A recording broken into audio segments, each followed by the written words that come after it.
Portal का इफ्तिताह करेंगे और ये पोर्टल पूरी उम्मीद है कि पाकिस्तान के नौजवानों के लिए एक अहम संग मील साबित होगा कि जिन्हें अपनी ई कॉमर्स की दुनिया में जो भी काम करने हैं उनके लिए this would be the one point solution. E Tijarat portal का इफ्तिताह आप सबकी बेशुमार तालियों।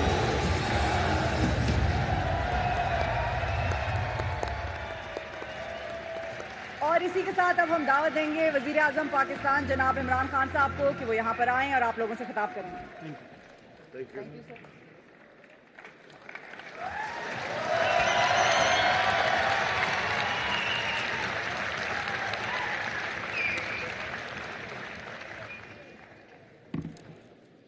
बिस्मिल्लाहिर्रहमानिर्रहीम।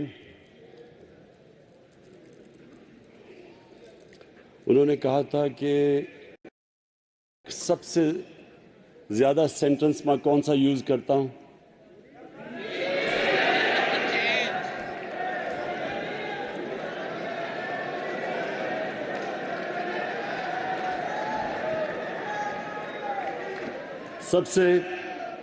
सबसे ज्यादा सेंटेंस जब से हमारी गवर्नमेंट आई वो है घबराना नहीं।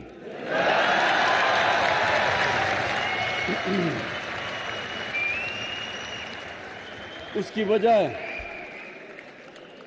वजह कि जब हमें गवर्नमेंट मिली तो हालात बहुत बुरे थे। सबको पता है कि मुल्क बैंकरप्ट था, तो मुझे अंदाजा था कि हम एक मुश्किल वक्त से जब गुजरेंगे, तो मुझे अपनी टीम की फिक्र थी। जब हम अपने ज़माने में सबसे मुश्किल टीम वेस्ट इंडीज़ के ख़िलाफ़ खेलने जाते थे तो उधर मुझे अपनी टीम को कहना पड़ता था घबराना ना। तो जब मैं गवर्नमेंट में आया तो सबसे पहले मुझे अपनी कैबिनेट को कहना पड़ता था कि घबराना ना। और आज मैं ऑपोजिशन को कहता हूं कि घबराना ना। मिली अपॉर्चुनिटीज़ मिली, वो हर जगह एक्सेल किया उन्होंने, हर जगह वो ऊपर आ गए। तो उसी तरह मैं समझता हूं कि हम पाकिस्तान में जब अपॉर्चुनिटीज क्रिएट करेंगे, उनको फैसिलिटेट करेंगे अपने सारे, आपके पीछे पूरी गवर्नमेंट की हमारी सपोर्ट होगी। शुक्रिया।